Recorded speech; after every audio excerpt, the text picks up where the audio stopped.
What is up, Bodyweight exercise fans, and welcome to my new Q&A monthly video.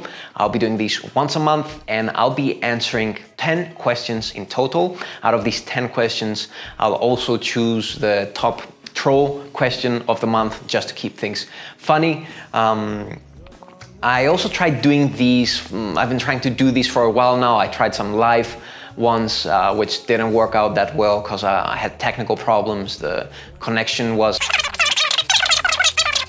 I'll be doing these pre-recorded versions, and the questions that I'll be answering will be questions that I see often in my comment section below my other regular videos. So if you want to have your question answered, make sure that you leave your questions below my other videos as often as possible. And the other thing that I'll be doing as well is that I'll be using my circuit timer to time my answers and keep them as short as possible. Basically what I have here is a reverse 1 minute timer, and I'll try to keep my answers close to 1 minute. I also have a reserve of 20 seconds for questions that are a bit more complicated, or in case I feel that I have more interesting stuff to mention during my answers. This will be my approach for now. Let me know if you like it. I'm gonna press my timer here to get started in 3, 2, 1. And our first question is from Isaac Sauerwhat, who asks, what are some good ways to train the upper chest? Now, we got a lot of questions regarding the upper chest in my last live Q&A video. And I think that the way that I'll answer your question, Isaac, is that you shouldn't be thinking in terms of isolation when you're doing calisthenics. You know, this is not bodybuilding, this is not Frankenstein training, as one of my favorite strength coaches calls it, Dan John, where you train each part of the body separately. You know, calisthenics is all about functional training, about balance training, about creating the body that is natural in terms of you know, symmetry, in terms of the whole look, a body that is functional, and a body that looks good. So I would say focus on what are the top bodyweight exercises that target the chest.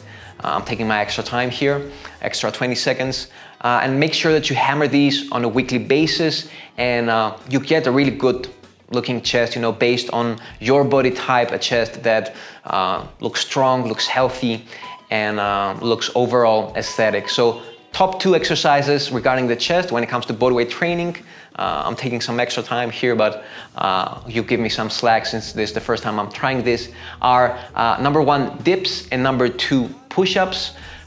Try to hammer these on a weekly basis and try to use mind to muscle cues. That's gonna make all the difference. I'll be making a video about mind to muscle cues and dips soon. Moving to question number 2, setting up my timer. Question number 2 is from Saransh Sharma, who asks, hey man, cheers from India. I need to gain muscle size along with strength, but using only bodyweight exercises. Also, I have a job and I want to make my workouts shorter and keep them at a 3 times per week frequency. I need your ideas. So you're in luck, since I have exactly what you need, a 3 times per week workout plan that is simple and short. You can download this one for free if you go to my website, bodyweightmuscle.com, subscribe to my newsletter, and you'll be getting 2 free beginner guides there. One is for training 6 times a week for those who like higher frequency training, who find that, you know, building a habit that way is easier, and a 3 times per week frequency workout plan that will be more suitable for you. So give those workout plans a try, and I think you'll find them quite helpful. Okay, 1 minute. This one went a lot better. Next question is from AugwinWill, who asks, would you do a collaboration with other YouTube channels such as the Bioneer? I can feel the same positive vibe and topics in his videos, just asking. Now, one thing that I've been doing ever since the first lockdowns is that I've been cutting down a lot on social media consumption and YouTube consumption. I haven't been watching almost any fitness related videos on YouTube. I've been focusing mostly on tutorials such as filmmaking and photography to improve my own videos, not because I think that my channel is better than anyone else, or not because I don't think I have other things to learn from other people, but just because I get most of my information from books and targeted research online. The reason I do this is because I just want to make sure that every second I spend consuming information is as targeted as possible. So although I haven't seen a lot of fitness videos the last 2 years, I'll take my extra 20 seconds here. I did fall on a video by the Bioneer, I think 2 weeks ago, on a Sunday, where I sort of binge watch some fitness videos. Once in a while I'll do that as well. And I actually liked his stuff a lot. So I could definitely do a collaboration with him. But for now, I have specific videos that I want to make, like that are pre-written, pre-thought. So I'll do, first of all, those, and maybe in the future, I'll do a collaboration with the Bioneer or people like that. Next question is from Suman Adhikarican, who asks, weighted push-ups, can they replace the bench press? Also, do they carry over to the bench press? Now, 2 or 3 years ago, maybe more, maybe actually 4 or 5 years ago, I did an experiment on my channel. I hadn't lifted any weights in like a decade, and I wanted to see if my strength carried over to weights. And what I did is I did a bench press challenge where I took about a week and a half, I think, to train, to get a little bit used to the bar and the weight, so I don't injure myself, and to see how much strength can I apply from bodyweight training to the bench press. I ended up doing pretty well, at least that's what I think. You can see how much weight I lifted clicking on the video above. And I would say if you want an exercise that carries over to the bench press, go for dips. I'd rather have you doing dips than weighted push-ups, because dips require lifting your whole weight, because your feet are not leaning anywhere, and they also target the chest a lot better. So most people that want to do bench pressing, they usually do the flat bench press, and they do this mainly because they think it's the best exercise for the chest, when indeed research shows that the decline bench press is actually the best exercise for your chest. And what is the decline bench press of bodyweight training? Which exercise uses exactly the same angle? Well, I already said it, it's dips. So if you want an exercise that will help you get stronger, target the chest, and also build a lot of strength that will carry over to the bench press, I would say, first of all, focus on dips, and also add, push-ups, but make your main focus the dips, especially using mind to muscle cues. These will get you really strong, and I think that was the reason that I had a lot of strength and I lifted a lot of weight when I did my bench press challenge, because I did a lot of dips, especially that period. But even now I'm doing actually a lot more dips, so it would be interesting if I did a bench press challenge again. So I actually took about 2.5 minutes here, but I found this question quite interesting, and I had a lot to say about it that was hopefully interesting for you as well. And that being said, let's move on to our next question, which comes from Navneet Pujari. What are the best exercises for forearms, biceps, and traps? This is sort of 3 questions in one, but let's see what we can do. Best exercise for the forearms. I've tried a ton of things. I've tried those grips in the past. I've tried different sort of machines, but the best exercise that I found for building forearm strength is the simple one-arm dead hang. So all you need is a pull-up bar, hang from one arm, have a timer. It sounds easy, but most people that do this first time won't be able to hold more than 10 seconds. And it's a really good grip strength exercise and forearm exercise. It's an exercise that I've actually included in my superhero bodyweight workout, the 4.0 version, which I didn't include in the past. One-arm dead hangs in the previous bodyweight, superhero bodyweight workout.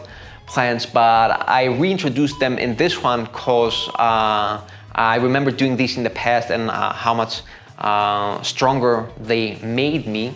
And you know, having not done them for years, I also realized how weak I am in this exercise. And since I think forearm strength is important and it gives a really nice look for a superhero physique, I've been doing these again.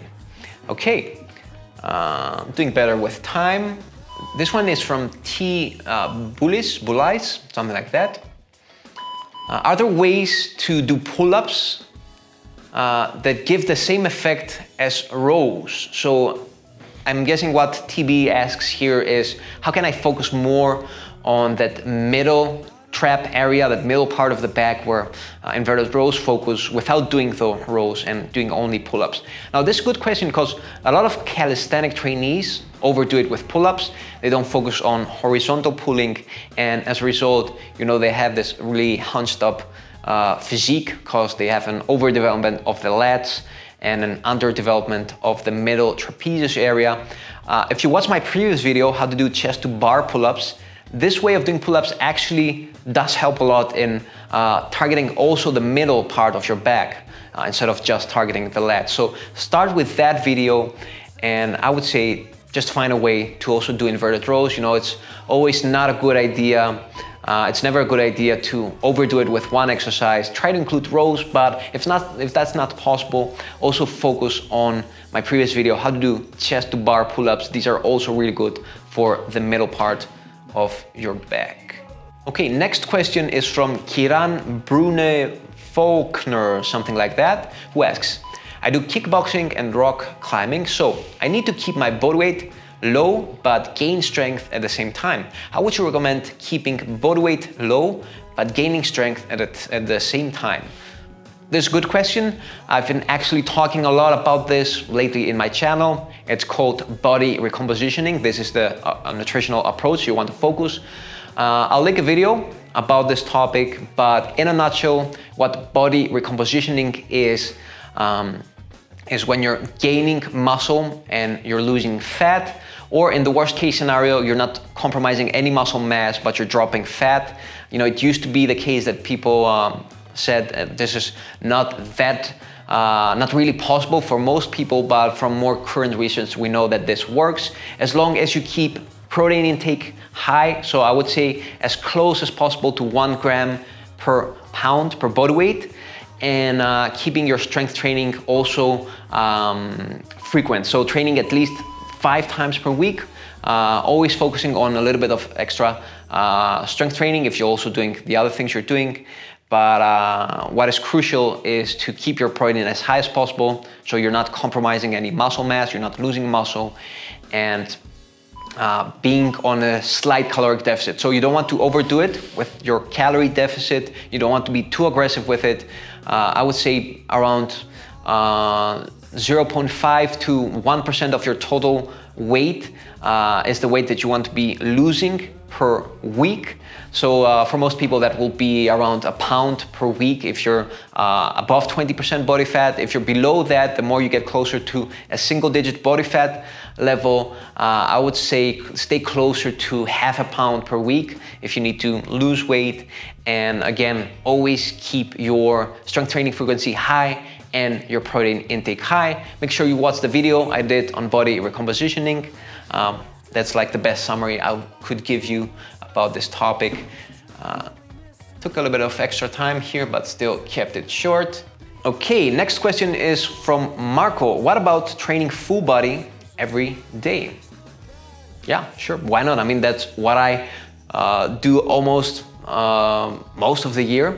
That's been the approach, the training approach here in Bodyweight Muscle, you know, ever since I can remember this project. You know, of course, I do have periods where I'll have maybe 2 days a week that I'll focus a little bit more on lower body training and have the rest of the days focusing more on upper body training. But more or less, most of my workouts will include some form of upper body exercise and some form of lower body exercise. What you want to do to make sure you're not overdoing it is when you're training every day, as you said, I would say don't train 7 times a week. Take at least 1 day a week off, both for your body, but also mentally. It's good to break a habit, even if it's a good habit, once a week, but also keep your workouts short. So have like one pulling exercise, one pushing exercise, one lower body exercise, and one core exercise, and alter these a little bit, switch these every day. So if you're doing like dips on one day, that's your pushing exercise during that day. Do push-ups during the other day, so you know you're altering the angle of push. And do the same thing for your pull exercises. You know, one day do pull-ups, the other day do inverted rows. If you're doing sprints, one day do wall sits, the other day, for example. And you know, as long as you switch things a little bit, as long as you keep training volume low per day, but also you're getting enough training volume on a weekly basis, as we've explained in previous videos, you know, this works really good. As a matter of fact, it's my favorite way of training. And it's also what we did in the Superhero Bodyweight workout plan. You know, after week 2, I think, you know, every day was whole body training. So definitely an approach that works well. Definitely something I recommend. Okay, so next question is from Gustavo Bermudez, who asks, how do you lose 50 pounds with your program or workouts style? Now, one thing that I'm really clear with people that I train, either here locally or people online, is that nutrition is number one when it comes to losing weight. Nutrition will be the key habit that will determine your body's, you know, volume, whereas exercise will be mostly responsible for your body's shape, you know, muscle curves and stuff like that. But you can't out-train a bad diet, as they say. Nutrition is key. And my main approach for people that are quite overweight, that are above 30% body fat, since you want to lose 50 pounds, I'm assuming you're above that, is the following. So this answer will be a little bit longer, but I'd like to take my time to answer it. So this is my approach for people that are above 30% body fat. Number one, strength train at least 3 times per week. That will help you with maintaining muscle and losing as much fat as possible. During days that you strength train, also have make sure that you have 10,000 steps in total during the rest of the day. So on top of the movement that you get during your strength workout, make sure that you have 10,000 steps in total. You know, if you don't like walking, you can also focus on other activities, basically low heart rate activities such as cycling, swimming, and stuff like that. If you don't like walking, the equivalent of 10,000 steps of walking in other forms of LISS activity would be about 1.5 hours in total of LISS activities. And during days that you're not strength training, make sure that you're getting 15,000 steps in total, or 2 hours of LISS. So that's what I typically recommend to people, movement-wise. Nutrition-wise, I would focus on a protein diet that is on the high end. You know, when you're really high in body fat, your body won't compromise muscle mass that much, but still you might be losing some of it. So make sure that your protein is on the high end. I would say at about 1.5 grams of protein per kilo of body weight. That's I think 0.65 grams per pound. So make sure that that's your minimum protein intake. And in terms of creating a calorie deficit, if you want like a really simple way that doesn't complicate stuff, multiply your weight in pounds with 13. So let's say, for example, just to make things easy, my winter weight is usually somewhere around 170 pounds. If you multiply that by 13, I'm guessing that's around 2,210 calories.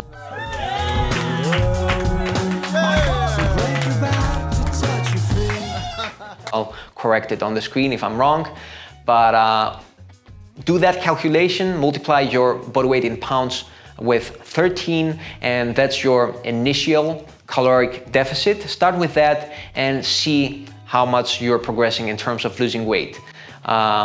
In terms of how much weight you want to be losing per week, I would stay between 1% to 1.2% of your total body weight. So let's say you weigh 200 pounds, 1% of that is 2 pounds per week. Don't go higher than 2 pounds of weight loss per week to make sure that you're staying on the healthy side of weight loss. It's sort of an aggressive caloric deficit, but not that extreme or not in any way unhealthy. So keep that in mind, and let's move on to our last question of the week. This is our top troll question, and this comes from Derek, who asks, I just had penis operation. How soon can I get back to calisthenics?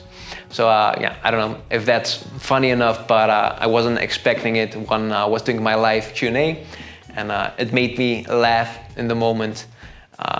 And yeah, that's pretty much it. That's the top 10 Q&A of the month. I hope you enjoyed this. I try to keep my questions as short as possible. Not all of them, but I'll get better at this through time. Let me know if you enjoy this type of videos. I'll be doing them once a month. And until next time, keep on training.